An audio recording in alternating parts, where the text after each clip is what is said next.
बड़ी सौगात एयरफोर्स को मिलने जा रही है। एयरफोर्स के लिए C-295 विमानों का निर्माण अब देश में होगा।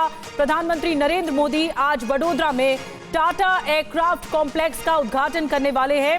उनके साथ स्पेन के राष्ट्रपति पेड्रो सांचेज भी मौजूद होंगे। इसके अलावा आपको बता दें, टाटा एयरक्राफ्ट कॉम्प्लेक्स में भारत और स्पेन संयुक्त रूप से C-295 विमान का निर्माण करेंगे। दोनों देश मिलकर, दोनों मुल्क मिलकर। और इस उद्घाटन से पहले मोदी सांचेज हवाई अड्डे से टाटा एडवांस सिस्टम तक करीब 2.5 किलोमीटर का रोड शो भी करेंगे। तो ये रोड शो बहुत दिलचस्प होगा। विमान परिसर का उद्घाटन करने के बाद दोनों नेता लक्ष्मी विलास पैलेस जाएंगे और वहीं दोपहर भोज पर द्विपक्षीय बैठक भी होगी स्पेन के साथ। ये बायलैटरल टॉक्स होगी। तो आज बड़ा दिन है, वडोदरा में ये बड़ा आयोजन हो रहा है। तो 2021 में 56 C-295 विमानों के लिए 21,935 करोड़ रुपए की डील हुई थी।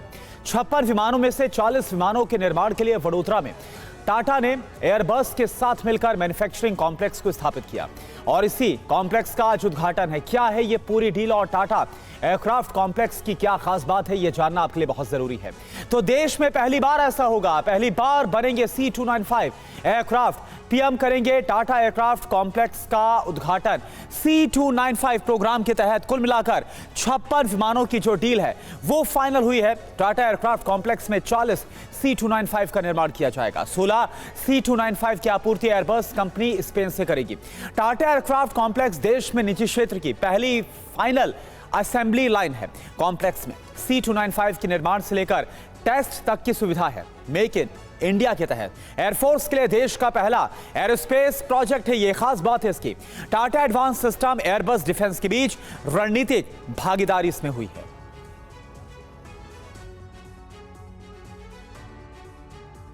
तो C-295 की खासियत क्या है और ये इंडियन एयरफोर्स के लिए कैसे गेम चेंजर साबित होगा, यह आपके लिए जानना बहुत जरूरी है। तो भारत का महाबली C-295 बहुउद्देशीय कार्गो विमान है। ये इसका अलग अलग मिशन में इस्तेमाल किया जा सकता है और इसकी रफ्तार आप देखिए 482 किलोमीटर पर आवर की इसकी रफ्तार है। और कितना भारी उठा सकता है, 9,250 किलोग्राम का वजन उठाकर यह उड़ान भर सकता है। 13,533 फीट की उड़ान पर यह जा सकता है, यानी इस ऊंचाई पर यह उड़ान भर सकता है। लगातार 11 घंटे तक उड़ान भरने में यह सक्षम है। यह इसकी खासियत और ताकत है। 71 सैनिकों को ले जाने की क्षमता है इसमें। हवा में रिफ्यूलिंग की भी इसमें बाकायदा सुविधा है। 844 मीटर के रनवे से भी यह उड़ान भर सकता है। लैंडिंग के लिए सिर्फ 420 मीटर के रनवे की जरूरत है। पहाड़ी इलाकों के लिए पूरी तरह से यह कारगर है और यही वजह है कि यह इंडियन एयरफोर्स के लिए एक बहुत बड़ी शक्ति, एक बहुत ताकत के तौर पर सामने आने वाला है। आनंद प्रकाश पांडे इस वक्त हमारे साथ जुड़े हैं। आनंद, कितना खास दिन आज के लिए, क्योंकि यह कहा जा रहा है कि इसी के साथ जो इंडियन एयरफोर्स है उसको एक बहुत बड़ी सौगात मिलेगी, उसकी ताकत भी बढ़ेगी।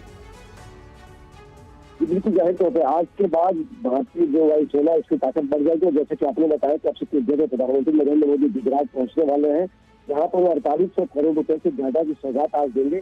और करीब 10 बजे पीएम मोदी जो है वो स्पेन के प्रधानमंत्री पेड्रो सांचेज के साथ यूएसए परिसर में C-295 विमान के निर्माण के लिए जो टाटा एयरक्राफ्ट का जो कॉम्प्लेक्स बनाया जाएगा उसका उद्घाटन करेंगे। और हम आपको बता दें कि जो पेड्रो सांचेज है वो वडोदरा अभी पहुंच चुके हैं। कुछ देर पहले पेड्रो सांचेज वडोदरा पहुंचे हैं, जहां पर उनका एनडीए के द्वारा स्वागत किया गया है।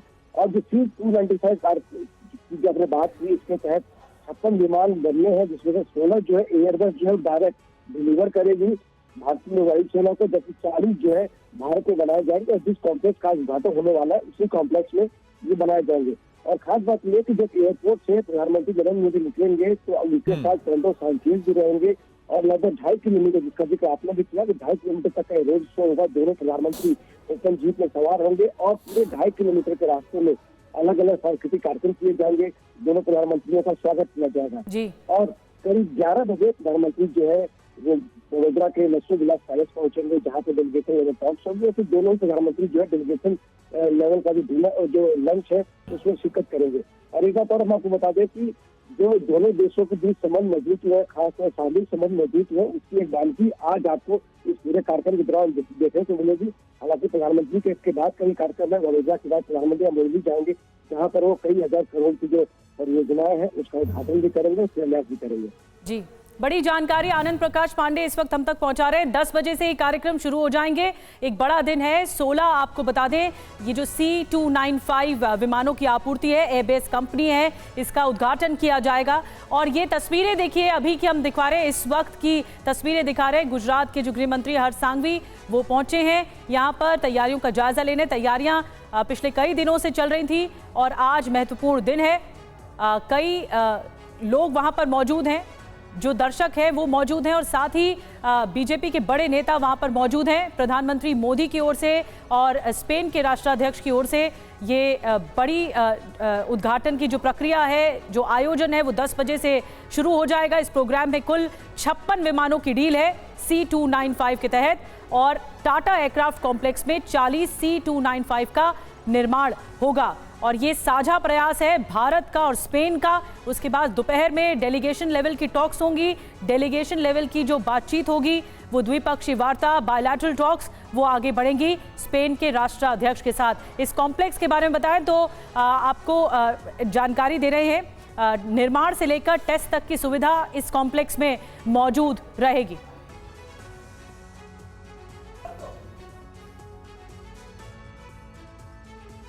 और हरियाणा की जींद से एक बहुत बड़ा मामला सामने आ गया है। जी हां, मुख्यमंत्री से बेटियों की गुहार, एसपी साहब से बचा लीजिए।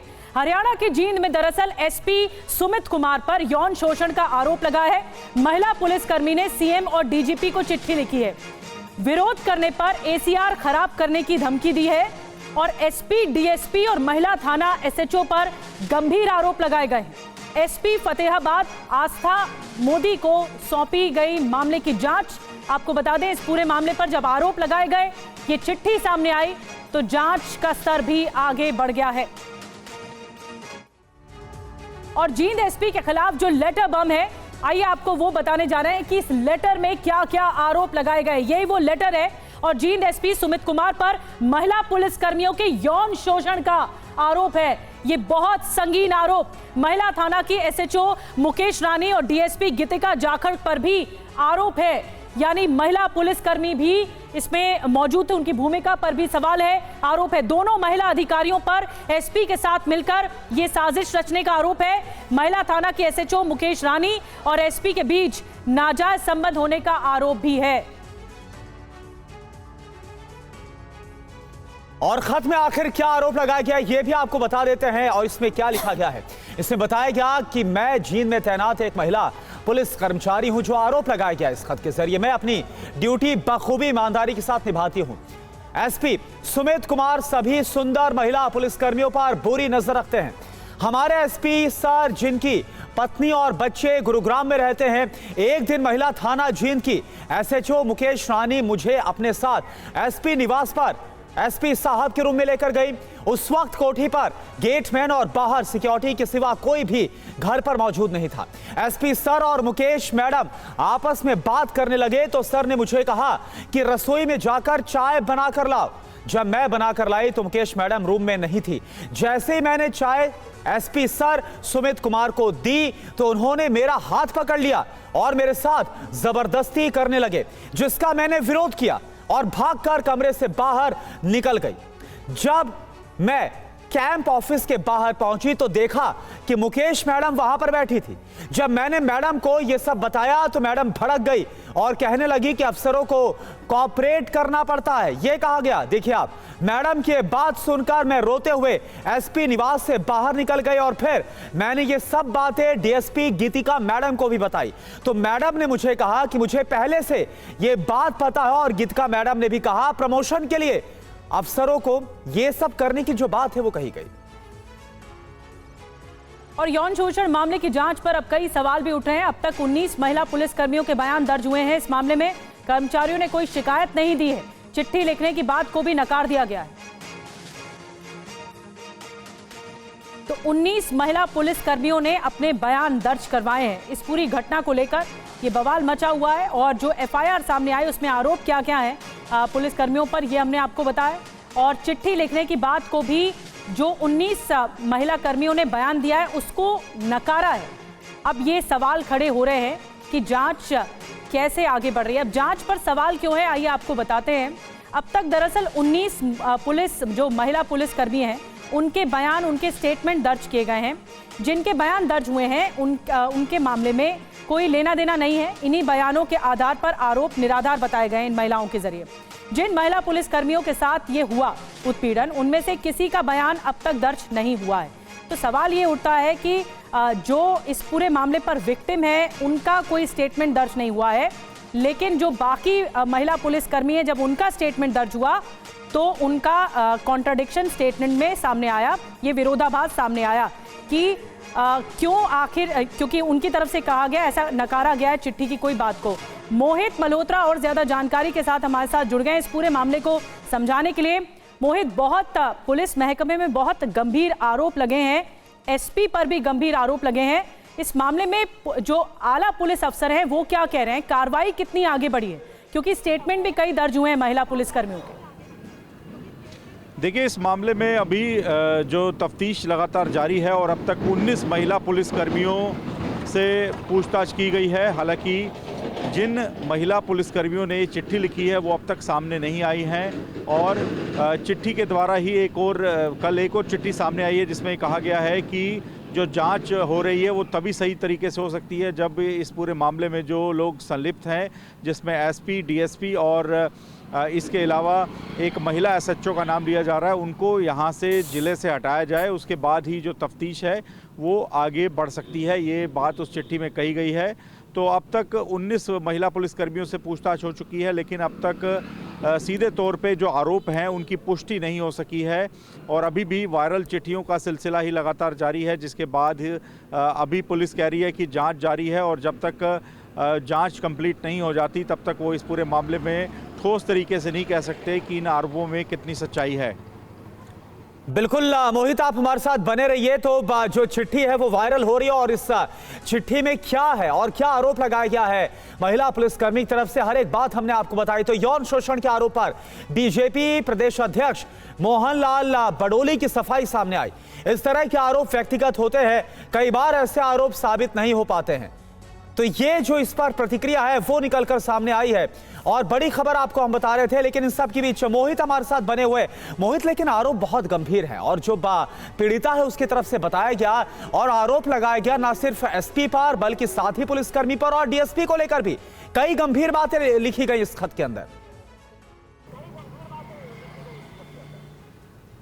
देखिए, बिल्कुल ये काफ़ी गंभीर आरोप है और इसी वजह से इस पूरे मामले में अब जांच की जा रही है और फतेहाबाद की जो एसपी हैं उनको इस मामले की जांच सौंपी गई है, महिला अधिकारी को लगाया गया है। हालांकि एक और चिट्ठी जो कल सामने आई है उसमें कुछ और महिला पुलिसकर्मियों ने कथित तौर पे कहा है कि जो जांच है वो आईजी रैंक की एक महिला अधिकारी करे, इसकी वो मांग करते हैं। और सबसे पहले जिन अफसरों के नाम जिनके ऊपर आरोप लगे हैं उनको यहाँ से ज़िले से हटाया जाए, ये बात कही जा रही है।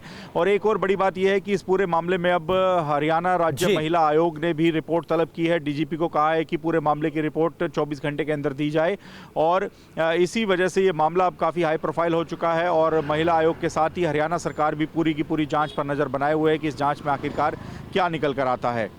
जी, तो जांच शुरू हो गई, एसएसपी की तरफ से जांच की जा रही है। कुछ और भी जो इस महिला पुलिसकर्मी उनके बयान दर्ज किए जा रहे हैं। बने रहिए आप हमारे साथ, क्योंकि मामला बहुत सीरियस है जो जींद में निकलकर सामने आया है। यौन शोषण के आरोप पर देखिए बड़ी खबर, बीजेपी प्रदेश अध्यक्ष मोहन लाल बडोली की सफाई आई है। इस तरह के आरोप व्यक्तिगत होते हैं, कई बार ऐसे आरोप साबित नहीं हो पाते। शिकायत की जांच करवाकर करेंगे कार्रवाई, लेकिन आप बता दें कि इसमें यह जो बयान दिया गया कि इस तरह के आरोप व्यक्तिगत होते हैं, कई बार ऐसे आरोप साबित नहीं हो पाते। पहले सुन लेते हैं क्या कहा गया है। ये इस प्रकार के जो आरोप हैं कोई भी लगा देता है, लेकिन बाद में जांच में वो आरोप सिद्ध नहीं हो पाते। तो इस प्रकार के व्यक्तिगत आरोपों पर बोलना पॉलिटिकल तरीके से मैं समझता हूँ। मीडिया में भी इसका ज्यादा प्रचार ना हो तो ठीक रहता है। ये कई दफे व्यक्तिगत एसपी है सर, कई प्रकार के आरोप लगाते हैं। चिट्ठी लिखी है, उसकी हम जांच करवाएंगे, पूरा उसकी जांच होगी। कोई भी इस प्रकार की हरकत होती है, उसकी शिकायत होती है, उसको उसको पूरी तरह से कार्रवाई करवाएंगे। और पुलिस महकमे में यौन शोषण के आरोप पर विनेश फोगाट का बयान आ गया है। हरियाणा में महिला पुलिस कर्मियों का शोषण, महिला पहलवानों की तरह हो रहा है शोषण। जैसे महिला पहलवानों की तरह शोषण हुआ, महिला पुलिस कर्मियों का भी शोषण हुआ। हरियाणा और केंद्र सरकार से न्याय मिलने की उम्मीद कम है।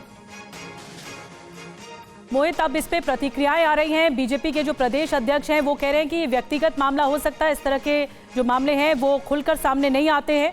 और विनेश फोगाट की भी प्रतिक्रिया आ गई है कि न्याय की उम्मीद कम है।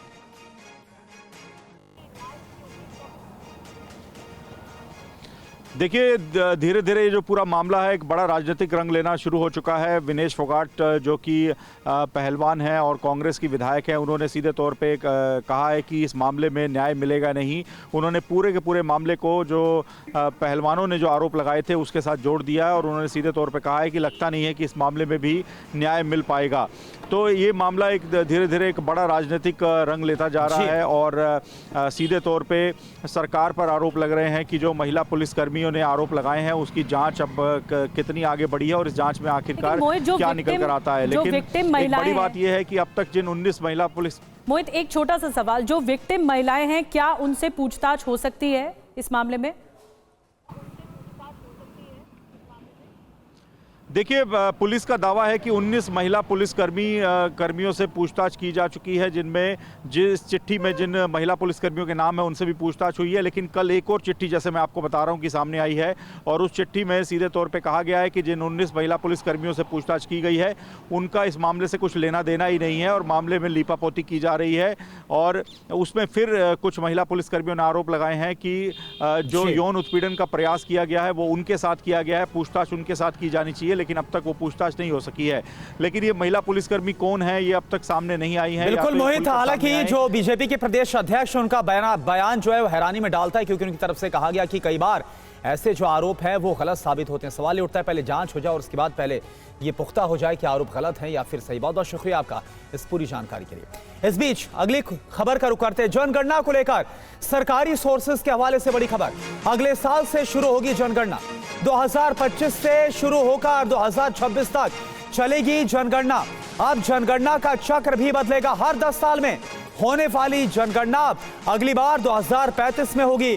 2021 में होनी थी जनगणना, लेकिन कोविड महामारी के कारण इसको टालना पड़ा था। तो ये बहुत बड़ी खबर है आनंद प्रकाश पांडे, क्योंकि देखिए कोविड की वजह से 2021 में जो सेंसस है, जनगणना वो होनी थी, लेकिन वो हो नहीं पाई और अब आखिरकार इसे कराने का फैसला अगले साल से किया गया। क्या तैयारियां हैं, क्या डिटेल सामने आ रही है आपके पास? बिल्कुल, लगातार जो है विपक्ष है वो सरकार पर हमलावर है कि सरकार जनगणना क्यों नहीं करा रही है, और खासतौर पे ये कि सरकार क्या कास्ट सेंसस भी कराएगी, इसको लेकर भी विपक्ष हमलावर है। तब सरकार ने साफ किया है कि अगले साल से जनगणना जो है शुरू होगी और जो जनगणना का पूरा प्रोसेस है 2025 में शुरू होकर 2026 में इसको खत्म कर लिया जाएगा। और इस बार साइकिल भी चेंज है, यानी कि पहले 1991, 2001, 2011 ऐसे जनगणना होती थी, लेकिन अब क्योंकि अगली बार 2025 में जनगणना हो रही, तब 2000 उसके बाद जनगणना होगी 10 साल बाद 2035 में होगी, उसके बाद 2045 में होगी। यानी कि साइकिल है, अब वो जनगणना का साइकिल भी बदल जाएगा। और क्योंकि 2029 में लोकसभा चुनाव भी होने हैं, तो उसके पहले 2028 तक जो परिसीमा जो डिलिमिटेशन है उसके प्रोसेस को भी कंप्लीट कर लिया जाएगा। यानी कि जो जनगणना का जो डेटा आएगा उसके हिसाब से कहाँ जनगणना बढ़ी है और क्या लोकसभा और विधानसभा क्षेत्रों की संख्या बढ़ानी है, उसके हिसाब से पूरा डिलिमिटेशन का जो प्रोसेस है उसमें तय किया जाएगा। क्योंकि 2029 से ही सरकार ने ये भी कहा है कि जो महिला आरक्षण को भी लागू किया जाएगा। ऐसे में जो सीटें बढ़ेंगी उसके साथ साथ कौन कौन सी सीटें जो महिलाओं के लिए आरक्षित रहेंगी वो भी डिलिमिटेशन के प्रोसेस में उसको शामिल किया जाएगा, उसको बताया जाएगा। यानी कि 2028 से 2026 तक जनगणना का प्रोसेस कंप्लीट हो जाएगा, 2028 में डिलिमिटेशन का प्रोसेस कंप्लीट हो जाएगा, 2029 में लोकसभा के चुनाव होंगे जिसमें डिलिमिटेशन के आधार पर सीटों का आरक्षण भी होगा, महिलाओं के लिए भी आरक्षण होगा। और एक खास बात एक जो बार बार विपक्षी सरकार पे हमलावर था कि क्या सरकार इस जनगणना के साथ कास्ट सेंसस भी कराएगी, यानी कि ओबीसी की जनसंख्या कितनी है, क्या उसके बारे में जानकारी पता चल पाएगी। इसको लेकर सरकार ने अभी मन नहीं बनाया है, क्योंकि सरकार कह रहा है कि अभी समय है, अभी ये सरकार के बीच डिस्कशन के स्तर पर ही है। तो ऐसे में इसके लिए कुछ लोग इंतजार करना पड़ेगा कि क्या इस जनगणना के साथ कास्ट सेंसस यानी कि जाति का डेटा जो है, खासतौर से ओबीसी का डेटा वो भी सरकार इकट्ठा करेगी नहीं करेगी, इसको लेकर सरकार ने मन नहीं बनाया। शुक्रिया आपका आनंद प्रकाश पांडे इस पूरी जानकारी के लिए। और अगली खबर जम्मू कश्मीर से है। जम्मू कश्मीर में सेना की गाड़ी पर फायरिंग की खबर है। सूत्र बता रहे अखनूर के बट्टल इलाके में फायरिंग हुई है। फायरिंग के बाद सेना का सर्च ऑपरेशन जारी है। आतंकियों की तरफ से क्या फायरिंग की गई और इस पर तलाश की जा रही है। और ज्यादा जानकारी अंकित भट्ट हम तक पहुंचा रहे हैं। अंकित, क्या जानकारी मिल रही है? फायरिंग की खबर है और सर्च ऑपरेशन कहां तक पहुंचा? देखिए, जम्मू कश्मीर पुलिस भारतीय सेना की तरफ से बड़े पैमाने पे कोऑर्डिनेट सर्च ऑपरेशन चलाया जा रहा है। गनीमत ये रही कि इस फायरिंग में सेना के कोई भी जवान की जो इंजरी है वो नहीं हुई है। और ये वाहन जो है, ये बताया जा रहा है कि अखनूर सेक्टर के बट्टल इलाके में जो फायरिंग है वो हुई है। और वहीं जम्मू कश्मीर पुलिस के बड़े अधिकारी और साथ में जम्मू से जो एक्स्ट्रा फोर्सेस है उनको भी रश कर दिया गया है। बड़े पैमाने पे कोऑर्डिनेट सर्च ऑपरेशन इस वक्त इलाके में चल रहा है, क्योंकि इस इलाके की बात अगर की जाए, ये लाइन ऑफ कंट्रोल से सटे हुए इलाके हैं। और ऐसे में सुरक्षा बल जो है वो कोई भी यहाँ पर जो रिस्क है वो नहीं लेना चाहते। और यही वजह है कि पूरे इलाके में कोऑर्डिनेट सर्च ऑपरेशन बड़े पैमाने पे चलाया गया है। साथ में जो एडिशनल फोर्सेज है वो जम्मू से रश की गई है, ताकि जल्द से जल्द इन लोगों को पकड़ा जाए, इन आतंकियों को पकड़ा जाए जिन्होंने इस तरीके की कायराना हरकत को अंजाम दिया है। जी, बहुत बहुत शुक्रिया अंकित। बड़े स्तर पर क्वार्डन ऑफ भी चल रहा है और सर्च ऑपरेशन को आगे बढ़ाया जा रहा है। अखनूर का इलाका LOC से बहुत नजदीक है, तो ऐसे में सुरक्षा बल चौकन्ना है। बहुत बहुत धन्यवाद इस जानकारी के लिए। और चलिए अगली बड़ी खबर का रुख कर रहे हैं। मोहित पांडे की मौत के मामले में यह बड़ी खबर है। चिन्हट SHO और दूसरे पुलिसकर्मियों के खिलाफ FIR दर्ज की गई है। हत्या और आपराधिक साजिश के आरोप लगे हैं। SHO अश्विनी चतुर्वेदी को निलंबित किया गया। SHO गोमती नगर विस्तार करेंगे इस पूरे मामले की जांच। तो आपको बता दें कि जो पुलिस हिरासत में कैदी की मौत के मामले में अब मामला तूल पकड़ता हुआ नजर आ रहा है। और मौत पर अभी तक की कार्रवाई क्या हुई आप जान लीजिए। मौत पर अब तक की कार्रवाई पर पूरी डिटेल आपके सामने अपडेट। चिन्हट SHO और दूसरे पुलिसकर्मियों के खिलाफ FIR दर्ज हो गई, जो हमने आपको बताया। हत्या और आपराधिक साजिश के आरोप लगे हैं। SHO अश्विनी चतुर्वेदी को निलंबित कर दिया गया, सस्पेंड किया गया। SHO गोमती नगर विस्तार अब इस पूरे मामले की तफ्तीश करेंगे। दरअसल पुलिस कस्टडी में मोहित की मौत हो गई थी और उसके बाद उनके परिवार वालों की तरफ से पुलिस पर गंभीर आरोप लगाए गए थे। मामला उलझा था। पोस्टमार्टम रिपोर्ट में मौत को जो कारण है, मौत की जो वजह है, इसका खुलासा नहीं हो पाया था। परिजनों ने चिन्हट पुलिस पर हत्या का सीधे आरोप लगाया था। और अब आपको दिखाते हैं, यूपी के उप मुख्यमंत्री ब्रजेश पाठक ने कहा है कि दोषियों के खिलाफ कड़ी कार्रवाई की जाएगी। सुनिए उनका बयान। ये बहुत ही दुखद है। इस घटना की जितनी निंदा की जाए कम है। सरकार ने गंभीरता के साथ लिया है। उच्च स्तरीय जांच हो रही है। अभी दोषी पुलिस ऑफिसर्स के खिलाफ हत्या का मुकदमा दर्ज किया गया है। और यदि लापरवाही पाई गई अन्य भी किसी पुलिस ऑफिसर्स की, उनके खिलाफ भी कड़ी कार्रवाई होगी। पूरी सरकार पीड़ित परिवार के साथ खड़ी है। उसको अवश्य न्याय हम लोग दिलाएंगे। तो अब तक कार्रवाई क्या हुए हमने आपको ये बताया। अब आपको चिन्हट थाने के लॉकअप की CCTV दिखाते हैं जो अब तक सामने आई है। और ये CCTV बहुत ज्यादा सनसनीखेज है इस वजह से, क्योंकि यहाँ पर जो जिसे कैद में रखा गया है वही है मोहित, जिसे कैदी बनाकर रखा गया है, क्योंकि एक विवाद के बाद इसे लॉकअप में रखा गया। उसके बाद आप देख रहे हैं वो बेहोश नजर आ रहा है और जो साथी कैदी हैं उसको उठाते हुए दिख रहे हैं। और फिर एक कोई कैदी पानी की बोतल भी पकड़ाता है और फिर उसको उठाने की कोशिश होती है, लेकिन वो बेहोश नजर आ रहा है, बेसुध नजर आ रहा है, दिख नहीं रहा है। और ये भी समझ में आ रहा है तस्वीरों में, जो CCTV तस्वीरें सामने आई हैं, कि वो बेसुध है। उसे उठाने की पूरी कोशिश की जाती है, पुलिस से भी पानी मांगा जाता है। पुलिस कस्टडी में मौत का ये मामला इतना तूल पकड़ चुका है कि पुलिस से भी पानी मांगा जाता है, लेकिन पुलिस के जरिए नहीं दिया जाता। ये ऐसा CCTV है जो एक सबूत के तौर पर सामने आया है। 27 अक्टूबर का ये जो CCTV है वो सामने है, जो एक कैदी को जब लॉकअप में रखा गया, एक अपराधी को लॉकअप में रखा गया, तो पुलिस पर आरोप लगे हैं कि पुलिस कस्टडी में मौत कैसे हो गई। और चलिए अगली बड़ी खबर का रुख करते हैं। दरअसल रोडवेज बस चालान को लेकर विवाद बढ़ गया है और यह विवाद राजस्थान और हरियाणा के बीच बढ़ा है। चालान पर राजस्थान और हरियाणा आमने सामने कैसे आ गए, ये देखिए आप। दोनों राज्यों में एक दूसरे के चालान काटे जा रहे हैं बसेस के। राजस्थान ने 26 हरियाणा की रोडवेज के बस के चालान काटे, तो हरियाणा में राजस्थान की 90 बसों के चालान काट दिए गए। तो देखिए, ये चालान को लेकर ये चालान को लेकर विवाद काफी बढ़ता हुआ नजर आ रहा है। दोनों राज्य आमने सामने हैं। ये देखिए, एक तरफ राजस्थान की बस के चालान की तस्वीर आपको दिखा रहे हैं और दूसरी तरफ जो हरियाणा की बस का चालान काटा गया राजस्थान में। राजस्थान की ट्रैफिक पुलिस कैसे रोककर चालान काट रही है और इस तरफ हरियाणा की ट्रैफिक पुलिस कैसे राजस्थान रोडवेज की बसेस का चालान काट रही है और इसी के बाद दोनों के बीच टकराव बढ़ गया है।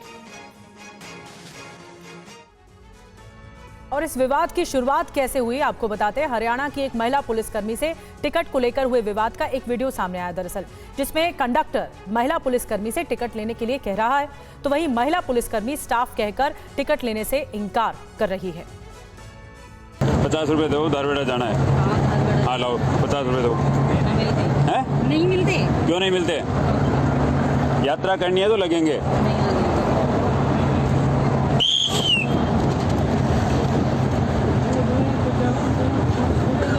आ जाओ, उतर लो। नहीं उतरना। उतर लो। नहीं उतरना भाई। हाँ उतर लो। यात्रा करनी है तो किराया दो, वरना यात्रा करनी है क्या करना है? यात्रा करनी है। यात्रा करनी है। हाँ। 50 रुपए दो। नहीं मिलेंगे। क्यों नहीं मिलेंगे? मिलेंगे। जबरदस्ती है? नहीं नहीं, क्यों चलेगा? स्टाफ चलता है। नहीं, 50 रुपए लगेंगे। नहीं लगते। लाओ। नहीं लगेंगे। यात्रा करोगे तो लगेंगे। यात्रा करेंगे तो लगेंगे। कोई नहीं दे दो क्या? अरे भाई हरियाणा में चलता है। मैं क्या कह रहा हूँ, कैसे चलेगा? हरियाणा में चलता है। हमें भी आगे जाना है, काम है, दे दो।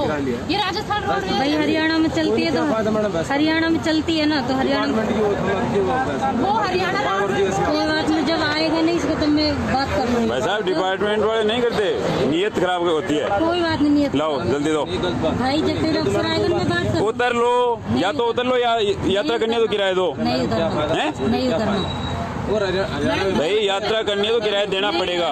किराया देना पड़ेगा। जबरदस्ती नहीं दिया जाता है। नहीं दूंगी ऐसे। ना कोई जबरदस्ती नहीं है, कोई जबरदस्ती नहीं है और लेडीज जा रही है। नहीं ना, कोई जबरदस्ती नहीं है। यात्रा करनी है, किराया देना पड़ेगा। खड़ी रखनी है, जहाँ ले चल नहीं वहाँ ले चल ना, यात्रा करनी है तो किराया देना पड़ेगा।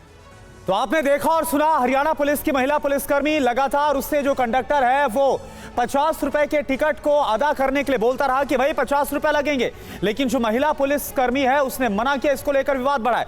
तो राजस्थान रोडवेज की बस में महिला पुलिसकर्मी ने टिकट देने से, टिकट खरीदने से इंकार किया, पैसा देने से इंकार किया। बस के कंडक्टर ने पुलिसकर्मी से कहा टिकट खरीदना पड़ेगा। जो लगातार हमने आपको यहां पर दोनों के बीच में जो बातचीत हुई उसको आपको सुनाया। पुलिसकर्मी टिकट नहीं खरीदने पर अड़ी रही, कंडक्टर ने बस को इसके बाद रोक दिया। आपने सुना कि बार बार कंडक्टर की तरफ से बोला गया कि आपको उतरना पड़ेगा। पुलिसकर्मी ने स्टाफ बताया खुद को, तो कंडक्टर ने कहा हरियाणा की बस नहीं है, क्योंकि जो यात्रा कर रही थी महिला पुलिसकर्मी वो हरियाणा रोडवेज की नहीं बल्कि राजस्थान रोडवेज की बस बताई जा रही। इस घटना का वीडियो सोशल मीडिया पर बहुत तेजी के साथ वायरल हो रहा है और यह बताया जा रहा है, कहा जा रहा है जो विवाद है उसी के बाद और तेज हुआ।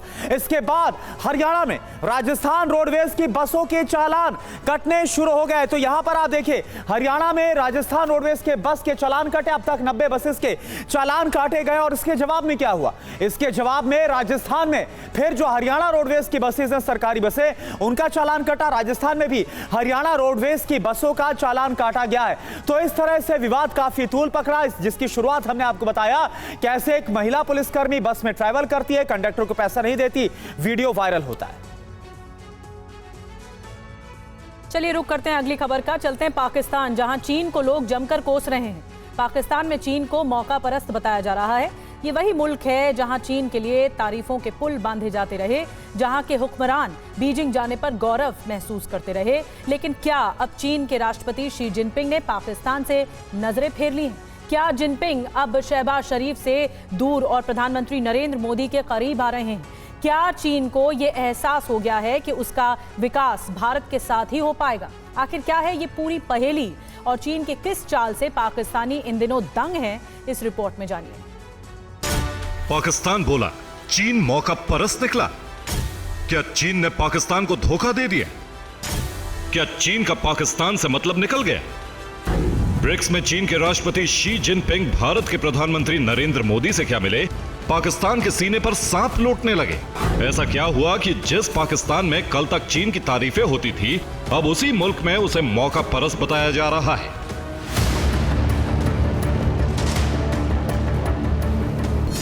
रूस के कजान में हुई ब्रिक्स समिट में पाकिस्तान के लोगों का भी ध्यान खींचा। इसकी दो बड़ी वजह है। एक तो इस समिट में नरेंद्र मोदी की लंबे समय बाद चीन के राष्ट्रपति जिनपिंग के साथ द्विपक्षीय बैठक हुई। दूसरी वजह यह है कि इस कार्यक्रम में पाकिस्तान पूरी तरह से नजरअंदाज कर दिया गया। पाकिस्तानियों को अब लगने लगा है कि चीन उस पर नहीं बल्कि भारत से अपने रिश्ते ठीक करने पर ध्यान दे रहा है। ये वही पाकिस्तान है जहां के हुक्मरान चीन की तारीफ में कसीदे गढ़ते थे। पाकिस्तान के प्रधानमंत्री शहबाज शरीफ चीन के लिए किस कदर बिछ गए, ये सुनिए। आईटी, संचार, खनन और ऊर्जा क्षेत्रों में इस्लामाबाद बीजिंग सहयोग का एक नया युग शुरू हुआ है। चीन ने हमेशा मुश्किल वक्त में पाकिस्तान का साथ दिया है। चीन सबसे मजबूत आर्थिक शक्ति के रूप में उभरा है और पाकिस्तान उसका अनुसरण कर सकता है। शहबाज भले ही चीन की माला जपें, लेकिन पाकिस्तान की जनता को उस पर भरोसा नहीं है। पाकिस्तान को ऐसा लग रहा है जैसे चीन ने उनको ठगा है। पाकिस्तानियों को लग रहा है कि चीन वैसे तो हमारा सच्चा दोस्त बनता है, लेकिन ब्रिक्स में पीएम मोदी के साथ शी जिनपिंग की गर्मजोशी तो कुछ और ही संकेत दे रही है। वैसे एक साल पहले जब पाकिस्तान के कार्यवाहक पीएम अनवारुल हक काकर बीजिंग गए थे, तो वो भी चीन में अटूट विश्वास जता रहे थे। लेकिन जनता अब कुछ और ही कह रही है। पाकिस्तान का दर्द ये भी है कि हम तो चीन के स्वागत में कालीन बिछाते हैं, लेकिन ग्लोबल मंच पर वो हमारी मदद खुलकर नहीं कर रहा है। इसे आप ऐसे समझिए कि इस बार ब्रिक्स में कजाकिस्तान, अल्जीरिया और यहां तक कि युगांडा जैसे 13 देशों को डायलॉग पार्टनर बनाया गया। इनमें कई देश तो पाकिस्तान से छोटे हैं, लेकिन इनको ब्रिक्स में पूछा गया और उन्हें नजरअंदाज कर दिया गया। पाकिस्तान को लगता है कि चीन की मौजूदगी के बावजूद उसकी ब्रिक्स में कोई इज्जत नहीं रह गई, जबकि शहबाज शरीफ कह रहे हैं कि शी जिनपिंग के BRI China Pakistan economic corridor जैसे प्रोजेक्ट का विस्तार किया जाना चाहिए। इसके जरिए सड़क, रेल और डिजिटल आधारभूत ढांचे पर फोकस करना चाहिए। बेल्ट एंड रोड रीजन के लिए बेहतर साबित होगा। जिस चीन के दम पर पाकिस्तान सीना फुलाए घूम रहा था, भारत को आंख दिखाता था, उस चीन को भी यह समझ आ गया है कि फायदा पाकिस्तान नहीं बल्कि भारत के साथ मिलकर चलने से है। चीन भी मान चुका है कि भारत उभरता हुआ सुपर पावर है, आर्थिक तौर पर शक्तिशाली हो रहा है। शायद यही डर पाकिस्तानियों को भी सता रहा है, इसलिए उसे चीन के दोस्ताना व्यवहार में कमी दिखने लगी है। दरअसल भारत की ग्लोबल छवि और कूटनीतिक ताकत चीन को अब अच्छे से समझ आ गई है। उसे मालूम है जब दुनिया में जंग के 2 मोर्चे खुले हैं, तब भी पूरब से पश्चिम और उत्तर से दक्षिण तक सभी देशों को भारत से ही शांति की उम्मीद है। अगर पश्चिम एशिया की बात करें तो भारत का दोस्त इजराइल भी है और ईरान भी। इस रीजन में बरसते बारूद के बीच भी भारत का समीकरण बना हुआ है। अगर रूस यूक्रेन की ओर देखें तो वहां भी यही सीन है। वो भारत ही है जो पुतिन के सामने बैठकर शांति का संदेश देता है, और फिर ज़ेलेंस्की भी भारत की ओर उम्मीद भरी नजरों से देखते हैं।